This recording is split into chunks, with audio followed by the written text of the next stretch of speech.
Hey, this is Dr. Courtney from Durrum Chiropractic and Family Wellness, and today we're talking about neck pain. So what I know is that in my 23 years up here, it's one of the most common issues that we see patients and folks come in with.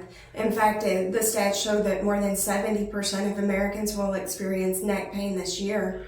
Of those, 30% of them, it becomes a chronic ongoing problem. So now it's not just neck pain, but that neck pain is impacting their ability to function and really enjoy life to the fullest. So today we're going to talk a little bit about the spine and that neck and how that can happen, why it is so important to get this corrected as soon as possible and not let it develop into one of those chronic conditions. So this is just a model of the spine showing you what it looks like. And so this is the base of the skull. The spine is facing the same direction that I am right here. All right. So what we want to see when we look at the cervical spine from the side is this nice round curve. Now your brain sits right up here and your brain communicates with the body through your spinal cord. So it's going to send electrical impulses down through that spinal cord, and then they branch out through all of these nerve roots and go to all of the different organs and systems in your body. In fact, every organ, system, cell, tissue in your body, in order for those to perform properly and correctly, we have to have this clear, smooth connection down through that spine. Now, if something happens, and this could be, it could be an auto accident, it could be a sporting accident, whether that's football, baseball, basketball, soccer. We know there's a tremendous number of head injuries in soccer and sports. This is why we often see so many kids in our practice, in our office, getting help with issues such as that began in their sporting. The reality is, though, most of our neck and spine injuries happen as a result of our bad habits. These are what we would refer to as micro traumas.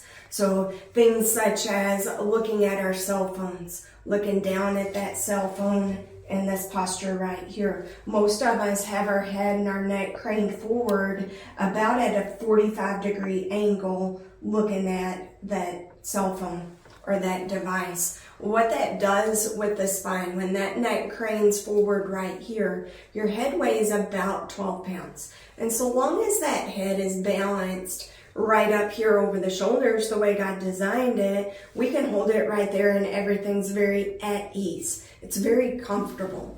Now, when we have a neck injury or like I was describing, just the hours. Guys, some of us are spending 8 and 9 hours a day looking down at these devices. All right. That head at 12 pounds, when it's craned out forward here, that translates into 60 pounds of torque and weight on this upper thoracic spine. All right, so these habits, another one that I see that's very common is stomach sleeping, and folks don't understand why that can be so bad. But if you're sleeping on your stomach, then the spine's like this. Now, if you're face down, you're not going to be able to breathe, so that means you're going to twist that head to the side.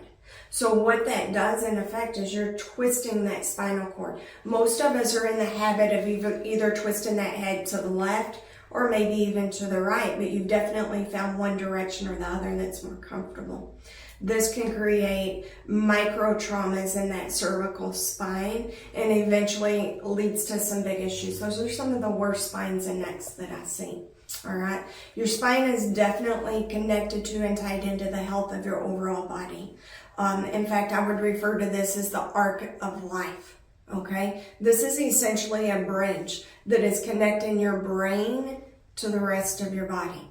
All right, so if we look at it on the chart right over here, you can see this. So when we're talking about the brain is here, and it has to send signals down this spinal cord to the body.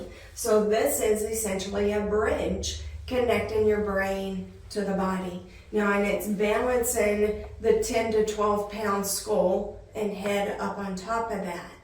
If that bridge starts to crumble and deteriorate, then we can see problems throughout the body. All right.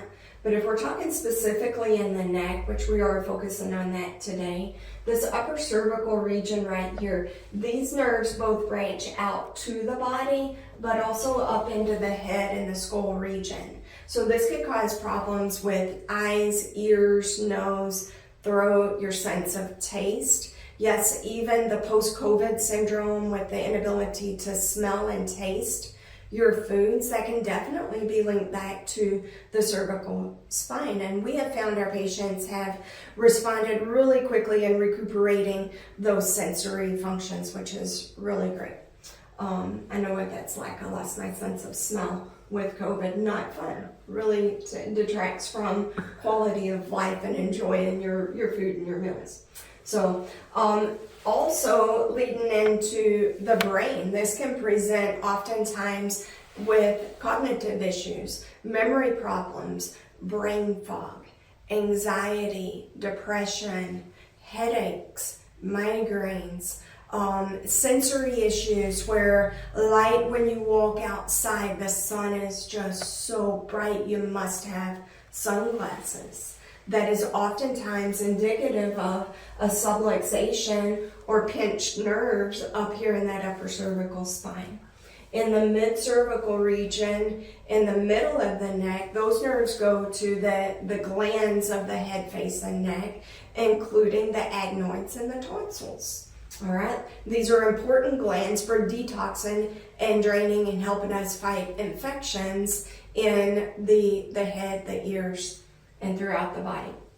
In the upper thoracic region right here, these nerves actually branch off to the heart and the lungs. Now, oftentimes when we have a lower cervical, upper thoracic subluxation, our patients will come in experiencing problems with pain radiating out to the shoulders, even numbness and tingling in the hands and the fingers. And of course, we all know that numbness and tingling in the arms, hands, and fingers is one of the cardinal signs of a heart attack. Okay, so what I would tell you is when you have a neck problem, better watch out, because oftentimes it's not just a neck problem, it's actually a health problem. Okay, the same nerves on this chart that are branching out to the arms, hands, and fingers are the very same nerves over here that are innervating your heart and your lungs, keeping them functioning and firing off at 100%. So if this is something that you've ever experienced, and like I said, most of us had, it's something that I want you to take seriously. All right, and if you're curious about what to do with this, definitely click on the link below. We would be glad to get you in. We'll do a thorough examination, case history, computer scans, and digital x-rays to find out exactly what your problem is, how long it's been going on, and put together an appropriate care plan. Definitely would like to see you and hope to be able to help you. Thank you and have a great day.